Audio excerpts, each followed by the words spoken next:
Next, on Book TV's Afterwards, former National Intelligence Director James Clapper offers his insights on the U.S. intelligence community. He's interviewed by Intelligence Committee member Democratic Representative Jim Himes of Connecticut.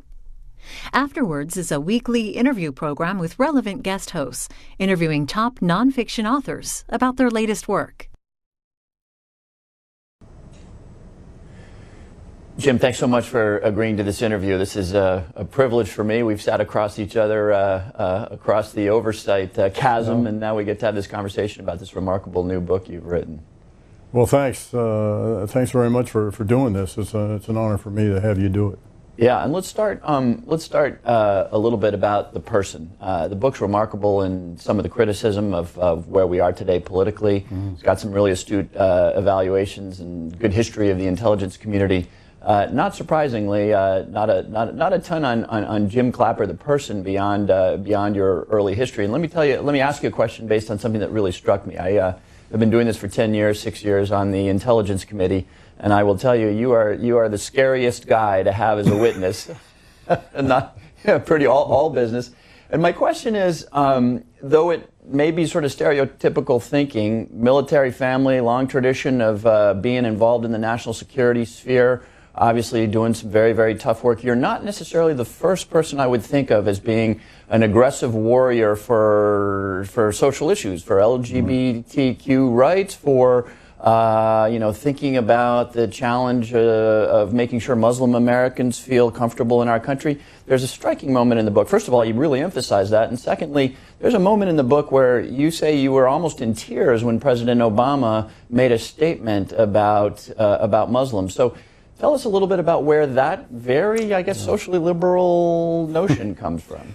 Well, first, before I answer that, I want to thank you for your service on the committee. And a burden that people who serve on the Intelligence Committees bear that doesn't happen with other committees is it's mostly secret, and you don't get much benefit for the home district. And so that's a sacrifice on your part.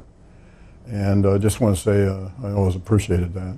As far as, one of the benefits of writing a book like this was it was a cathartic, and it afforded me an opportunity to be contemplative and to think about what are things in my life that influenced me. And I have to say it was, not surprisingly, my parents. My dad was a signal intelligence officer going back to World War II and served through Korea and Vietnam. And, he never pushed military service or anything like that, but just, his example. My mother was a feminist before the term became popular, and I think social justice probably came from her because she was big on that. And I didn't really put that together. Unfortunately, I didn't appreciate the impact my parents had on me until well after they're gone. And so that, I think, point to a single influence or set of influences. It was my mother and father. Mm-hmm. So if your mother was, and there's that wonderful story you tell about, I think you're in Asia, and she actually invites a junior officer at a social event to join your table to the stares of some of the more senior officers. Yes, Where exactly. Well, this occurred in 1952, and we were posted in a base in northern Japan, Hokkaido, the northernmost island. And my dad was number 2 in a small signal intelligence organization. And like most kids, I didn't like going to the dentist. And my dentist turned out to be a African American. He was black. And so in 1952 was only about 4 years after Harry Truman issued a famous order to desegregate the military, which probably did institutionally, but certainly not socially. So the big thing, the center of life for officers and their families was the officers' club. On Sundays, we'd have a big Sunday brunch. They'd have a Japanese band impersonating American music. It was quite entertaining. And so one of these Sundays, and we're all dressed up, my sister and I, which of course was kind of painful. So my mother spotted our dentist, who was sitting on the periphery of the big ballroom, He's an officer. He was an officer, he was a first lieutenant. My dad was a captain, and she spotted him, and I think she deliberately picked a pause when the band took a break, very ostentatiously got up from our table, walked over to his table, spoke with him for a few moments, took him by the hand, and brought him to our table. Now, that doesn't sound like much today, in 2018, but in 1952, in an essentially white-dominated military, that was huge.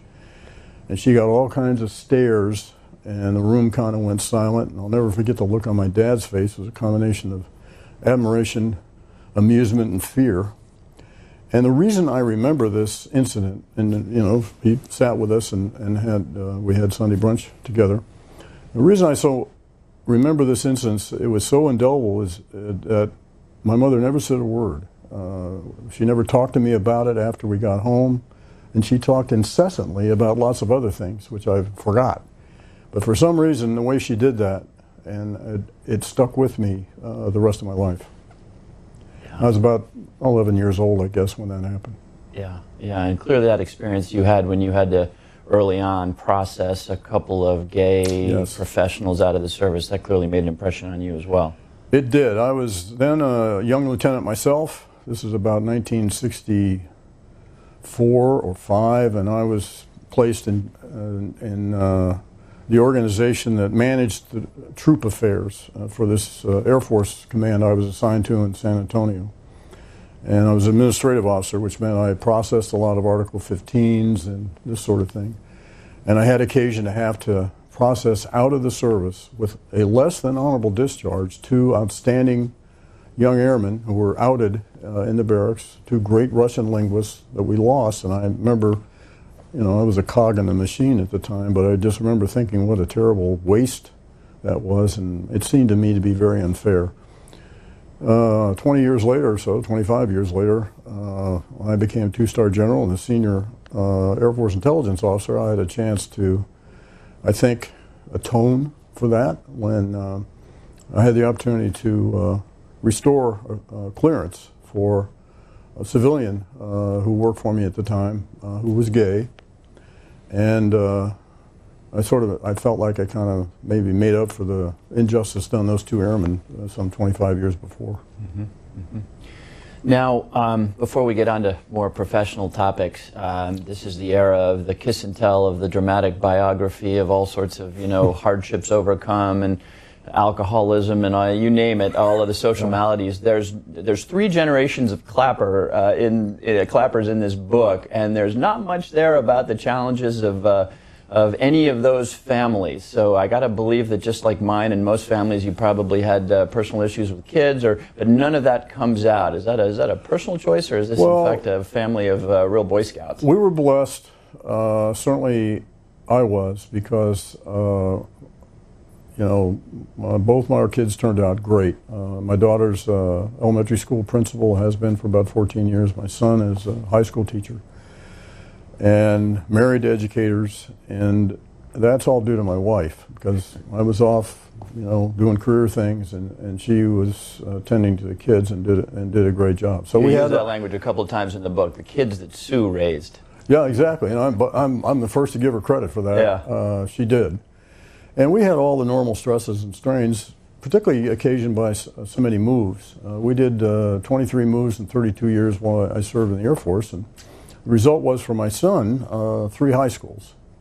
And that's not easy for somebody of that age. But they weathered it, and they're great people, and very proud of them, and I am first to give all the credit to Sue. So I've noticed as I've gotten older, you sort of become conscious of the fact that other people live different lives, pursued different careers. You, literally from age 5, were immersed in this intelligence world, and then you rose to the very pinnacle of the IC. What does Jim Clapper think in an alternate universe, he might have done? What are those regrets of paths not pursued? Well, at one point, I thought I wanted to be a doctor. I soon got over that. But when I reached the point where you have to start making serious decisions, and this was, I guess, when I was a high school senior, and I knew then that I really wanted to follow my father's footsteps and and specifically be what he was for 28 years, which is a signal intelligence officer. And I'd learned enough about it peripherally to appreciate its importance and his commitment, dedication, and most especially, I learned a lot from him about how to treat people in an intelligence enterprise. And I try to carry those lessons for the whole time I served in whatever capacity.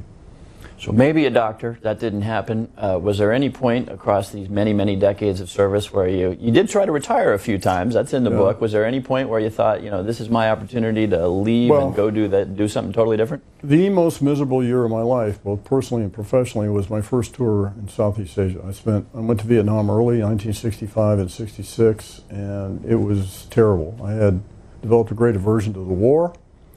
It was very stressful for Sue and me. We'd only been married about 5 months when I went away for a year, and my plan was to get out of the Air Force. After that, I was going to go back to San Antonio, where she had stayed while I was in Vietnam, finish my master's degree, where I'd been going to St. Mary's University in San Antonio at night, get out of the Air Force, and become a civilian for a national security agency.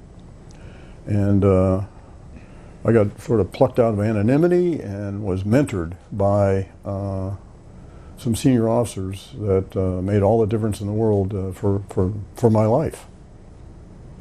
And of course, when I retired from active duty in 1995, never figuring I'd ever come back to the government. And then I did get a call in late summer of 2001 to come back to the government to be the director for what was then National Imagery Mapping Agency, since morphed into the National Geospatial Intelligence Agency. Got canned by Mr. Rumsfeld after almost 5 years there, and I figured, well, that's absolutely the end.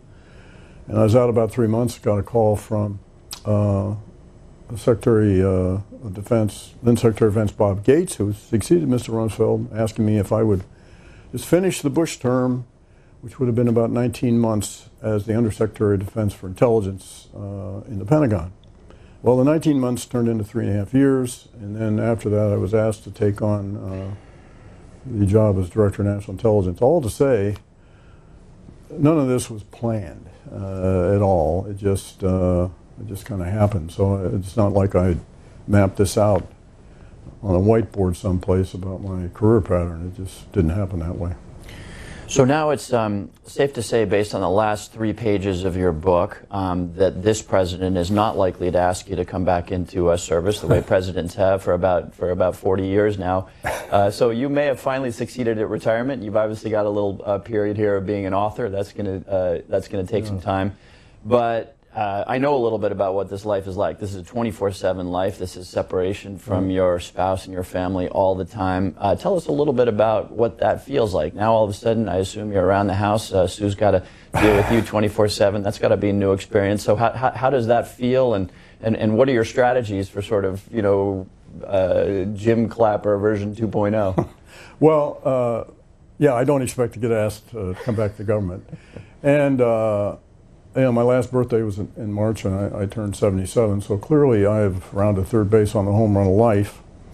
And when I quit as Director of National Intelligence, it was, almost 6.5 years, and I didn't realize how tired and stressed out I was. I thought I was some kind of Iron Man, because the job, as you recognize, is all-consuming. It's 7 by 24, and I never actually had a whole day off the whole 6.5 years.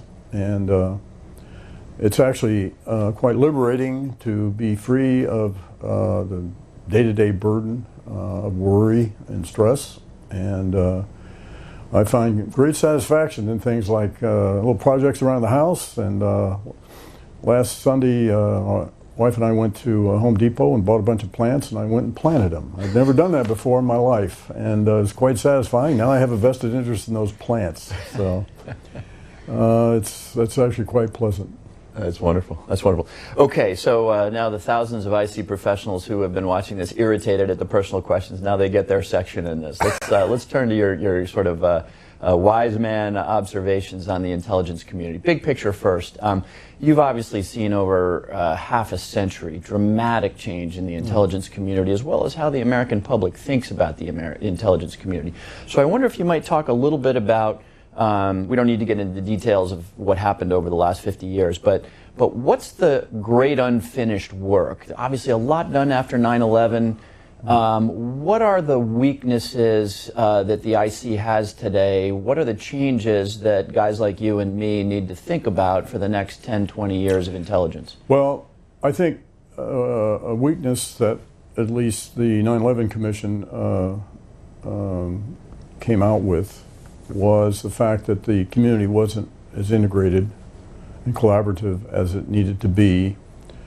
And so that it was they who recommended the creation of a leadership position whose full-time job would be to foster and promote integration across the multiple components of the intelligence community. You know, at one point in the run-up to the law that came out that was passed after the 9/11 Commission, which established the position of DNI, and there was talk at the time about, well, why don't we create a department of intelligence, a cabinet department, which I think would be a real mistake for this country, and just because, for lots of other reasons, but not the least of which is the civil liberties and privacy concerns and fears that such a juggernaut intelligence organization would create. So for the United States model and our values, I think the arrangement we have, as maybe awkward as it might be, is a good one as long as you have a champion for keeping it integrated. That is a never-ending journey. It is not like we're all done with integration, close the business next Friday. It doesn't work that way. So that's the major area where I think from an oversight standpoint that the committees should pay close attention to, that the components of the intelligence community are not allowed to drift apart and be separate and re-erect silos so they're not working together as a team. I mean, the intelligence community is a classic example of the sum being greater than the parts, and there has to be a full-time champion for that. So have we finally settled into a place where the DNI role makes sense functionally? You talk about this in your book, and you highlight that section of the law that says the DNI cannot abrogate the authorities of the various department heads. That obviously takes the DNI to some extent out of the chain of command, the chain of influence. As you point out in your book, we had a number of DNIs, one a year or so for a period of time. So have we gotten that right, or is there tweaking that needs to be done to that role? What helped that, and what you're specifically referring to, if you're an aficionado of the Intelligence Reform and Terrorism Prevention Act, is Section 1018, which was a provision that was inserted in the law as part of the compromise to get it passed, which basically was intended to protect Department of Defense equities.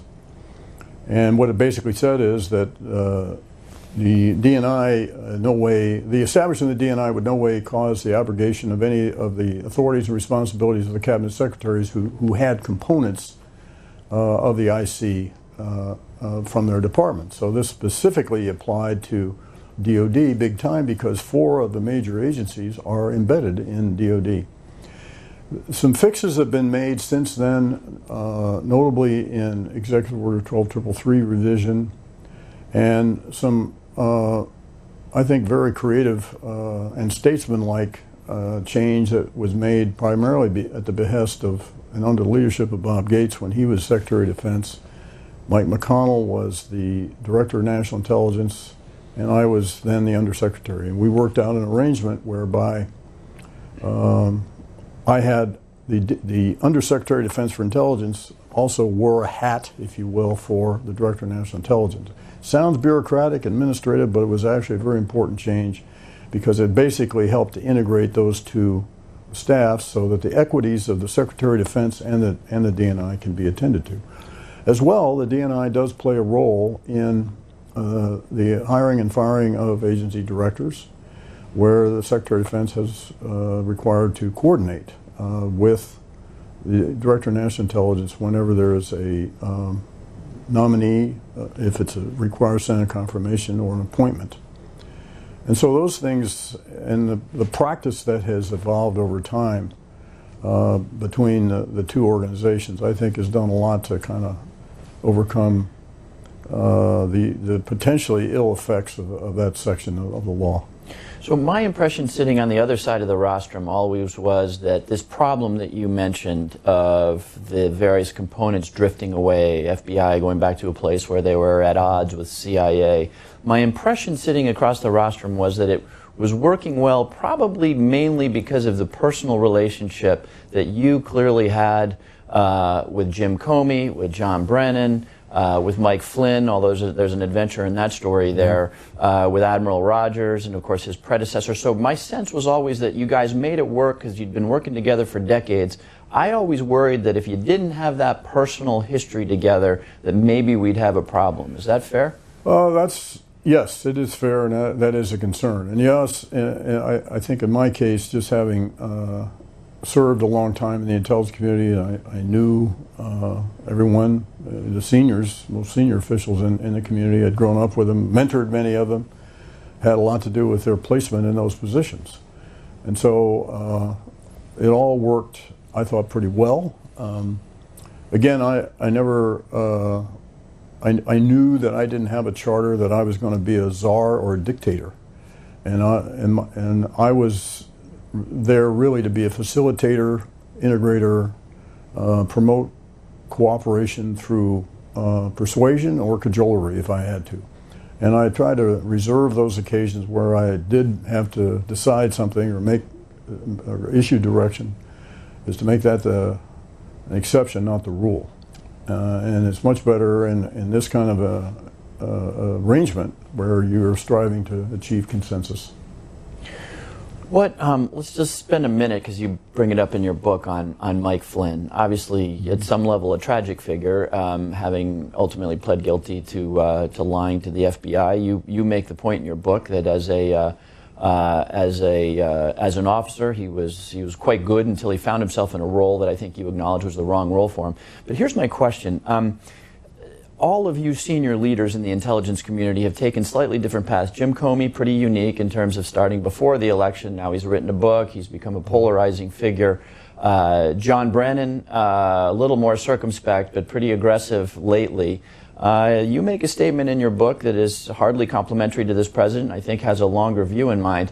Mike Flynn, who I sort of think of you guys sitting there at the table together, he took a very different path. When he retired, he became, whatever you think of Donald Trump, he became one of the most aggressive partisan political flamethrowers that we've seen. And obviously that did not end well. So I wonder, you worked with him very, very closely. He reported to you. What do you think happened? Well,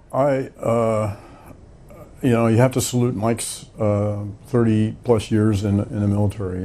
Very distinguished military intelligence career.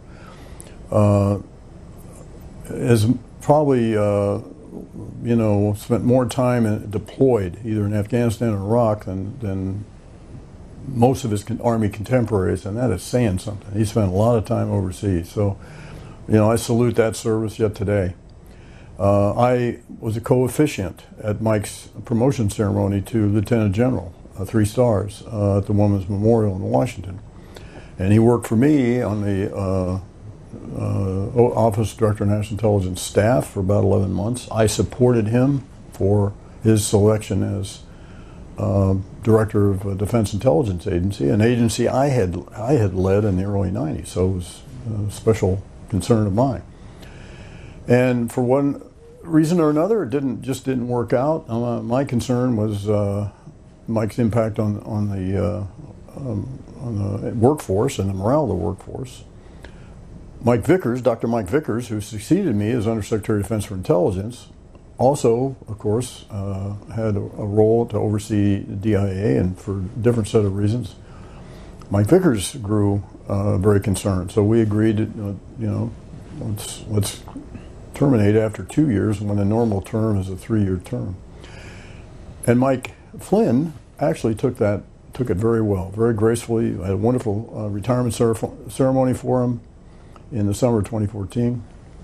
And I lost contact with him. I think my observation is from afar that I think that early departure ate at him, and he became an angry man, and he began advising several of the Republican candidates and kind of connected with Mr. Trump.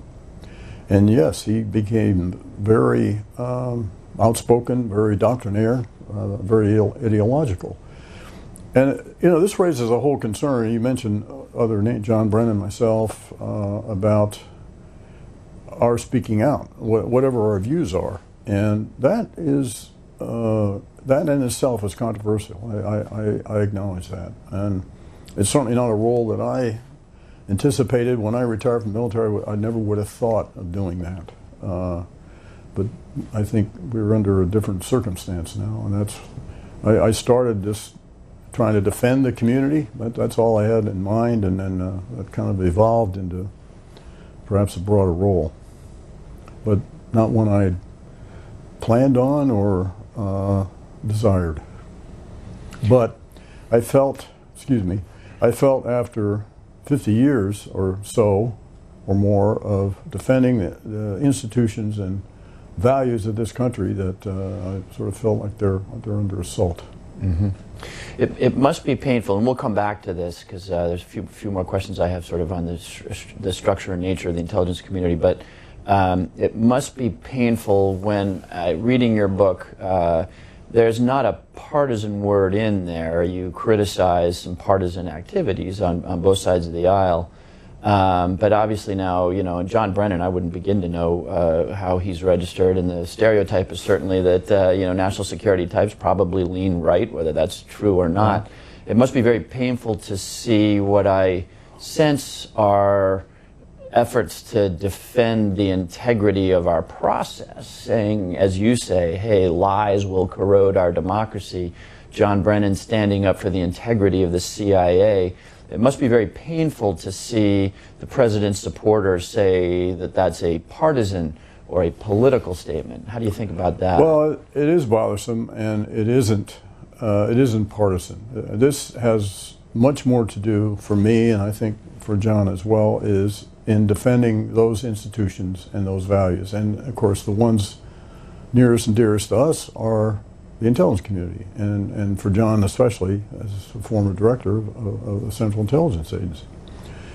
And the principle of truth to power is very, very important to the intelligence community, and trying to keep the intelligence community, which got very difficult, I found during my time, trying to keep it out of the politics, which is always better. If intelligence can stay out of the politics, but intelligence itself and the institution of the community became a political object, a political football. And that's indeed regrettable. So let me take you to a place that through your entire career you were not comfortable going, and you say it over and over and over again in your book, which is policy. I want to get your reflections on the nature of the Trump administration foreign policy. I use the word rollicking to describe it. It scares the bejesus out of me. But look, I got to give the guy credit. We'll see where North Korea goes, but we got some hostages back. There are talks on the table. I've got my party affiliation, but I'm going to be clear about giving credit where credit is due. So it's not clear to me, and we could launch into a whole sort of analysis of the Obama foreign policy, but this sort of rollicking foreign policy where statements are made without a lot of deliberation, where there's a sense of unpredictable force and power, it's interesting to me because, again, North Korea seems to have, who knows where we end up. So what are your takes? You've been watching policy, studiously staying out of it for a long time. But what do you think the risks and opportunities are of the Trump foreign policy, which is radically different than the Obama foreign policy? Well, I've tried to look for areas where I could be supportive of President Trump and his foreign policy, whatever it turns out to be. For example, I agreed with where he came out on Afghanistan. And I know it was a teleprompter speech and all that, but I thought he said the right things. And we need to stay there, as undesirable as many may view that. So I felt that was the right call. I supported President Trump's acceptance of the invitation to have a summit with Kim Jong-un. I don't know where that's going to go. There are all kinds of potential pitfalls here, but why not try something different? I don't know that the bellicose rhetoric had much to do with the apparent change in Kim Jong-un's behavior or the DPRK policy. I think, frankly, what had more to do with it was the North Koreans, I believe, have achieved whatever it is they thought they needed to achieve in the way of a nuclear deterrent.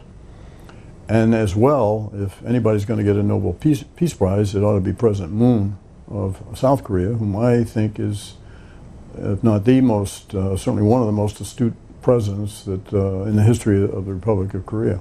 And I think he's done a lot to manage his account up north in Pyongyang and to manage his account in Washington and to bring this apparent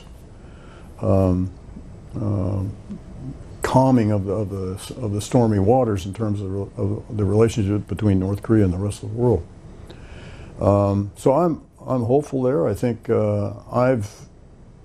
when I went to North Korea in November 14, it had a profound impact on me, just engaging with senior North Koreans at the time. And I did think there was merit in dialoguing with them. I think that's the only way out. So if this results in a good thing, and I think there's value if they do nothing else but meet and greet and grip and grin and agree to have more discussions, it would be useful. So right now it's a little unclear whether this summit will happen. There's been a back and forth, pretty typical for people who know and follow North Korea. But if you could overcome your genetic uncomfortableness with talking about policy, what would you advise Donald Trump with respect to what's a success? The United States is saying we want total denuclearization. Feels unlikely to me. So what is a reasonable success? What's a win for the United States, and what would you advise? You've been there. Not many Americans have been there. What would you advise the president in terms of how to get to that success? Well, one, I think, very significant step that could be taken, which I think is kind of win-win for both sides, would be to do something I was an advocate for in the last administration and didn't get anywhere, which was to establish what's called an interest section in Pyongyang and similarly have one for North Koreans in Washington. This is similar to what we had in Havana, Cuba for decades to deal with a government we didn't recognize. Why do that? Well, for us, not as a reward for bad behavior, and goodness knows I understand what the North Korean regime is all about, having seen it. But I think having a full-time diplomatic presence in Pyongyang as a means of communication would be a big improvement. I can't make the case, but I could argue that things might have turned out differently for Pororata Wambir had we had a diplomatic presence in Pyongyang, in North Korea, that could be bugging the North Koreans every day about his state and his welfare. Do you want to be a little clearer about what you mean by bugging? We know what you did for a living. Pestering. Pestering, not espionage, not eavesdropping. No, I'm sorry, Freudian slip. Pestering, engaging with the North Koreans on a day-to-day basis, with the appropriate interlocutors about him. I don't know that things would have turned out any different, but they might have. Secondly, of course, as being there would enhance our understanding and insight about the country. And thirdly, as a conduit for information into North Korea. So it sounds like you're saying just having more robust conversations with diplomatic exchanges, that's a win. I think so, because then if you have a recognized steady state of diplomatic dialogue, or the possibility for it, I think would be an improvement. I didn't find unreasonable, frankly, when I was there, the North Korean demand for a peace treaty. And after all, it's a ceasefire. Everybody stopped shooting on the 27th of July, 1953. So when you're sitting in Pyongyang looking south, what you see is a very, very formidable conventional force, overwhelmingly superior. And they understand that. And they think that force, the Republic of Korea, buttressed by the United States, is poised on a hair trigger to invade North Korea, invade the DPRK as they call it, and engineer regime change. That's what they fear.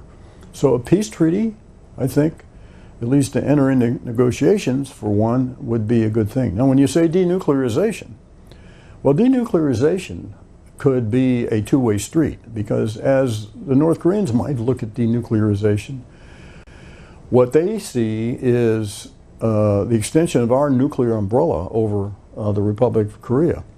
So they could easily demand the denuclearization of the peninsula applies both to the United States and to North Korea, meaning no bombers, B-1s, B-2s, B-52s, or any nuclear-capable weapon system would be allowed into the Republic of Korea or in operational proximity to North Korea.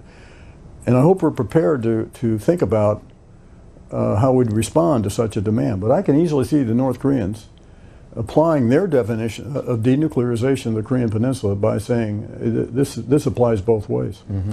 Okay. Let's spend a couple minutes on Russia. You've been watching Russia for 60 years or so, a lot of different Russias for 60 years. You talk about this in your book. I sensed that you were frustrated at the time by the inability of the leadership in D.C. to really tell the story about what the Russian attack on our election was. I personally believe, and I've been public about this, that our response was a slap on the wrist of Vladimir Putin sending a bunch of diplomats and intelligence officers out and shutting a few facilities.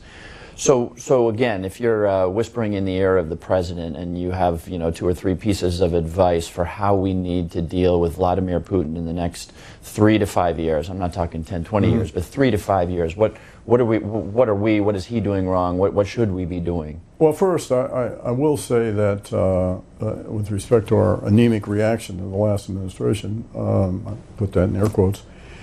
In retrospect, I wish we'd have hammered him harder earlier.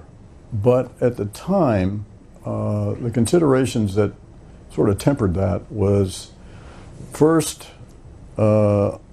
reluctance to amplify or dignify or magnify what the Russians were doing by some grand pronouncement.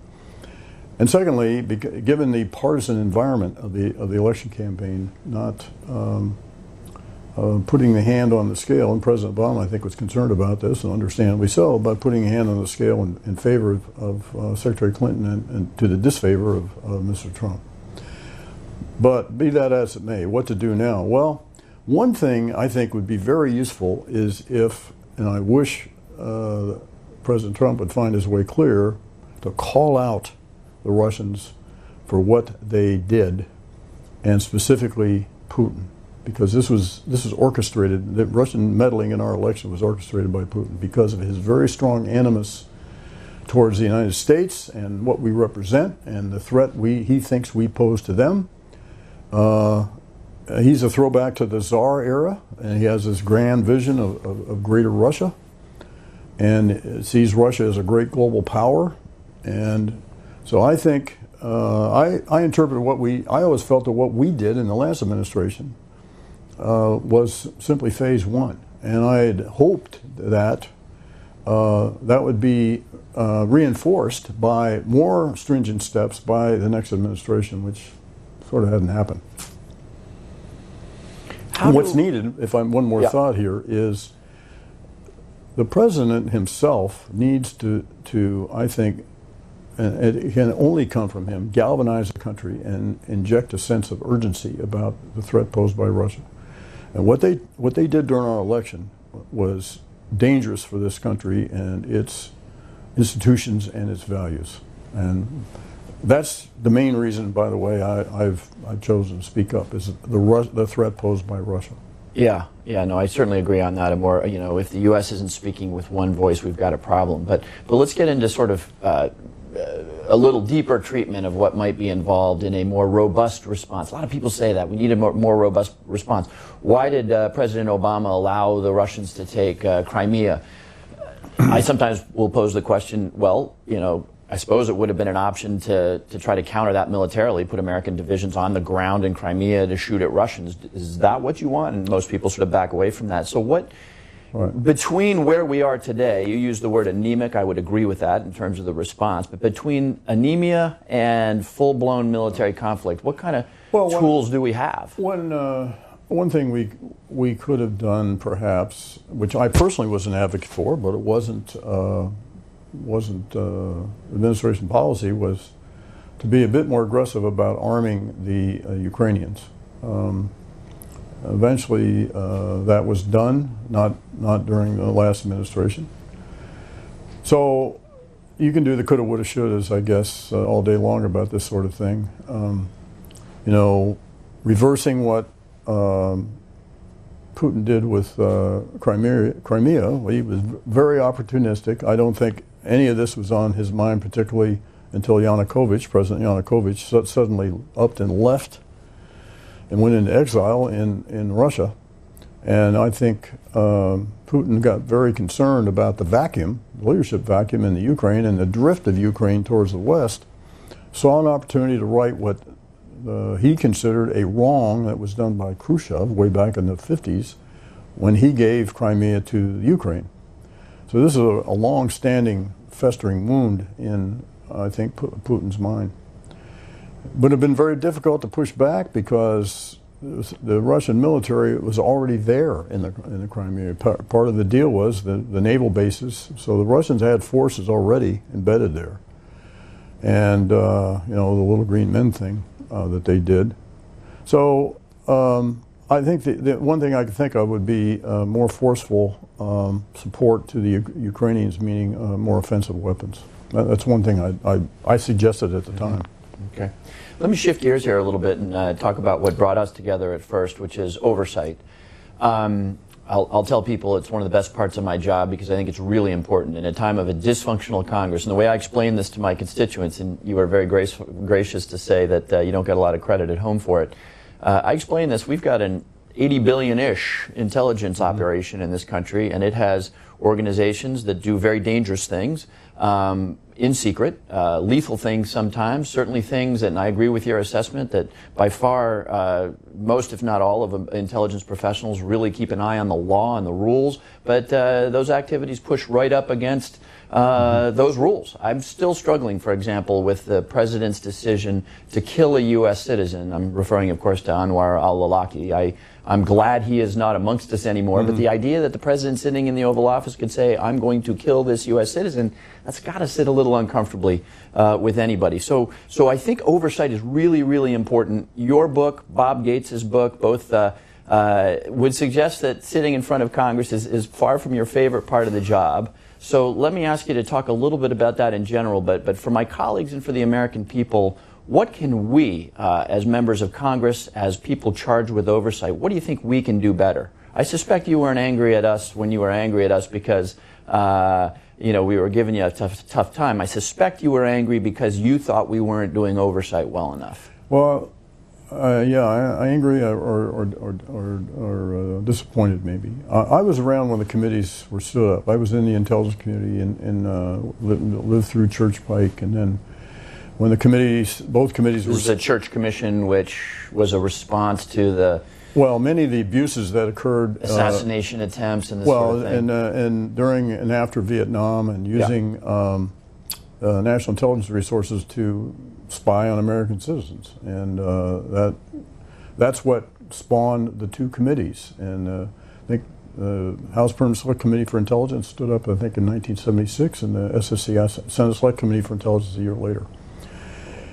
And when the committees were first established, I think just about all, not everyone, but virtually all the members took it as a national sacred trust, a national responsibility, not related to home state or district or party.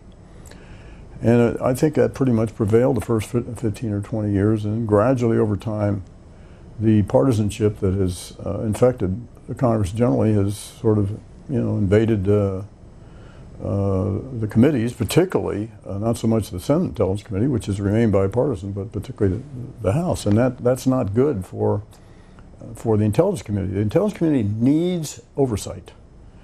Unfortunately, our history is replete with abuses over time.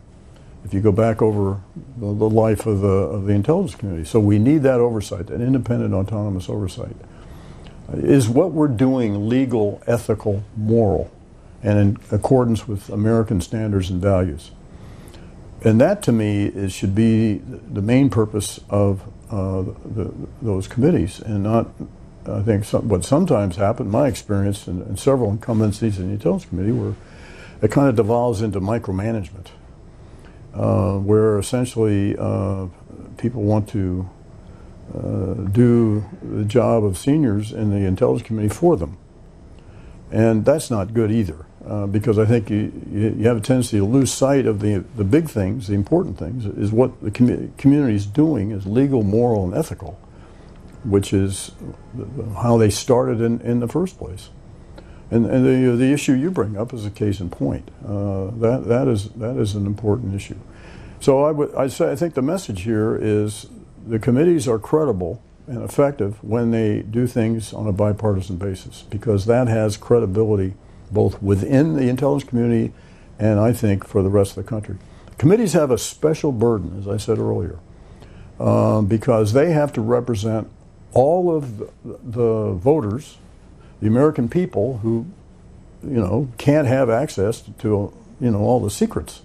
So you are surrogates for them, which is an extra burden for members who are on those two committees, unlike other committees in the Congress that oversee other departments, which are essentially open and transparent. Intelligence community cannot be. So that places a double burden on those two committees. Yeah, no, it's been very painful for me. As I said, other than representing my constituents, it's probably the most interesting part of my job. I remember something that you write about in this book, which is the work that then Republican Chairman Mike Rogers did with Dutch Ruppersberger, and you could tell that they were absolutely committed to, having a good relationship, a good nonpartisan relationship. Obviously, we're a long way from that today. Very, very painful, both functionally and as much as it makes it hard for us to do oversight, but also just because it's become so partisan.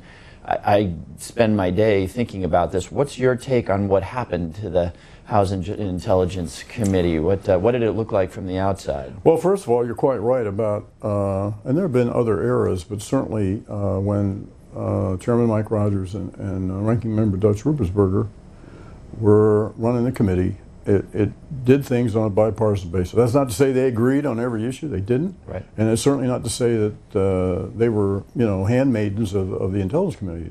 They were tough, but fair. And certainly I didn't agree with everything they said and did, but they were bipartisan, so that carried great weight.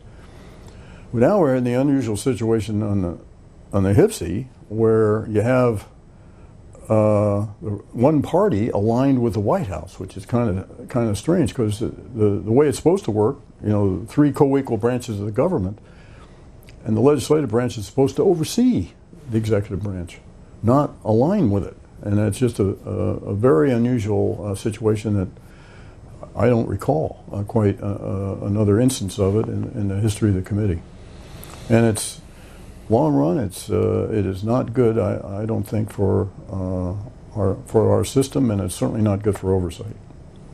Yeah, no, it's difficult. It's going to take some time to climb out of that hole, I think, because we're conscious of the fact on the committee that you in the IC need to trust us, and obviously it's hard to get trust when there's worry about leaks, worry about the politicization. What is going to be done with this very sensitive information that we hand over? What's going to be done with it? Is it going to be used for political purposes, or is it going to be used for genuine oversight? Yep.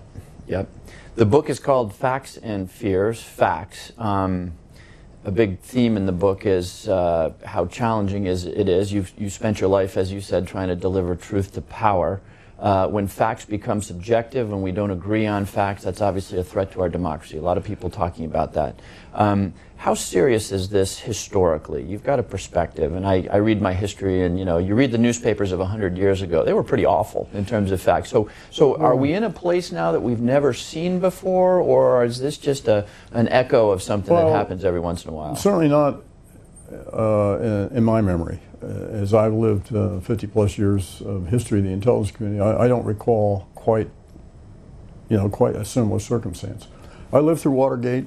I was in the intelligence community then, and I never, maybe because I was young and naive or something in the day, but I never felt that our institutions were really in jeopardy. I do worry about that now because of the assaults on them. And this is not just limited to the institution like the intelligence community, but law enforcement, the assaults that the FBI has taken, assaults on the free press, which is a fundamental underpinning of our system. So all these things I find very bothersome. So do you see evidence, you've been a close observer for a long time, do you see evidence that the institutions, the FBI, under tremendous pressure, daily attacked by the president, DOJ, daily attacked by the president, CIA, a little less frequently, but attacked by the president, are they beginning to bend? Are they beginning to break? What do you think? So far, knock on wood, I think the institutions have been pretty resilient. I mean, a lot of us are very concerned that when the chairman of HPSI threatens to drag the Attorney General in, threatens impeachment, all of this stuff, that all of a sudden now the DOJ is doing something they've never done before, which is they're providing members of Congress with information on an ongoing investigation. Well, that is shaky. That I find very bothersome. I think the whole debate about a FISA authorization, very, very damaging to expose all that. I mean, this kind of gets to sources and methods and how we operate. And of course, as I learned the hard way, relearned, I guess, in the aftermath of the Snowden revelations, adversaries go to school on all these revelations. And so long term, I worry about not only the damage to the fabric of our system, but how adversaries, whether nation states or non-nation states, could take advantage of that insight. And so this exposure, for me, is not healthy. So two questions, same question to two different groups of people. Given these attacks on the institutions, on your concern about the viability of these institutions, what is your advice first to more senior people at FBI, DOJ? I'm not talking about the young guys who are reading intercepts, but the more senior people who are worried for their careers, worried for their institution. What do you tell them? And question number two is, what do you tell the American people? How should citizens think about what's happening today? Well, first, I think the cadre of intelligence leaders today have also as oversight members on oversight committees, they also have a heavy burden for providing the top cover so that the magnificent workforce in the intelligence community can continue to do what it does, which is hopefully turning out truth to power, whether the power listens to the truth or not. And I think that's what the message I would convey to the American people is. They need to be watchful, they need to be vigilant to make sure that their intelligence community that does a lot of things on their behalf is not politicized and is allowed to continue to convey the facts, the truth to power. Because when you start slanting and politicizing intelligence, you're in a bad place, I think. And that is not a good, you don't want to get into a trend of that. Thus far, I think, by and large, our institutions have been resilient. I don't know how long that Let me push you on that for a second, because that's the answer I anticipated, which was do your jobs, don't stray from what you're supposed to do. You're very sensitive in this book to a couple of times when people call the intelligence community the Stasi or whatever, and you rightly, I think, defend the intelligence community from that. What do you say? What is a mid-level person at CIA supposed to think about the fact that the president likened the CIA's activities to the Nazis? How would you advise that person to think about the attacks that are coming in, not from the not from the Snowden gang, but from the White House? From the president. Well, first of all, on that accusation about the intelligence community being Nazis, I did call then President-elect Trump, and surprisingly he took the call to convey my regrets and discomfiture about his referring to the intelligence community that way. And I believe that the rank and file in the intelligence community, most of whom are going to focus on their mission, their job, and do that to the utmost. Large parts of the intelligence community are not affected by any of this. Certainly CIA, probably the most visible of all the intelligence community, and along with the FBI. So they have a special burden there, and a special burden on their leaders. So I think Director Ray has been great in very quietly but effectively defending the great men and women of the FBI. And it's one of the things why I was so supportive of Gina Haspel as Director of CIA, because I felt she has the steeliness to push back if she needs to. And that's what we need right now in our intelligence community leadership.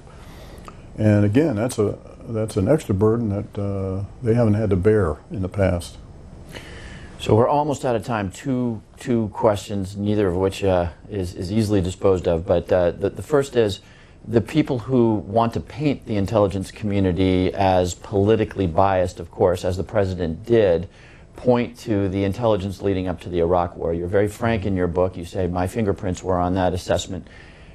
My question is, has the intelligence community really learned from that experience such that today they are inoculated from being pressured by the vice president or whoever may want to achieve whatever political goal there is? I think the changes that were begun immediately after that, and what we're referring to is the National Intelligence Assessment on Weapons of Mass Destruction in Iraq, which was published in October 2002. And yes, my fingerprints were on it because I sat as a member of what was then called the National Foreign Intelligence Board and approved that NIE.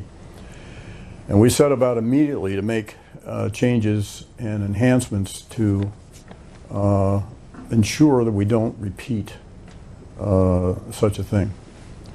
Not the least of which is greater insight into the collection sources that go into a national intelligence estimate.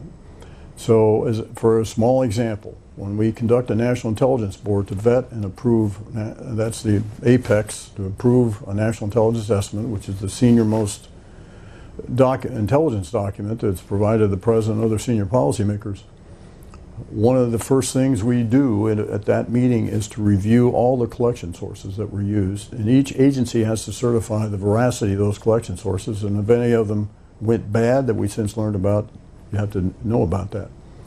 There's lots of other things, you know, what tangents or excursions on what if we're wrong, red teaming, depending on the sensitivity and controversy surrounding a national intelligence estimate. So there are many safeguards and mechanisms that have been built into this process. Mm-hmm. Is it perfect? Of course not. But it's a lot better than it was in 2002. And I like to think that the intelligence community has profited from that experience, learned from it, and is better for it. Good. Last quick question. Are we going to be okay? Your speeches used to say yes, a little bit of ambivalence at the end of your book. Well, yes, there is ambivalent.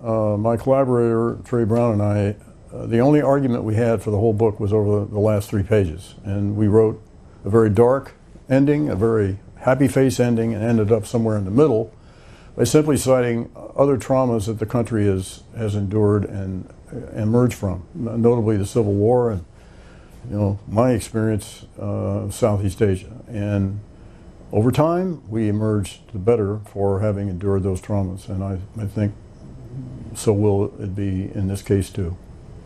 Well, it's a remarkable book telling the story of a remarkable career and remarkable service. So thank you for that, Jim. Thank you very much, Jim. Thanks for doing this.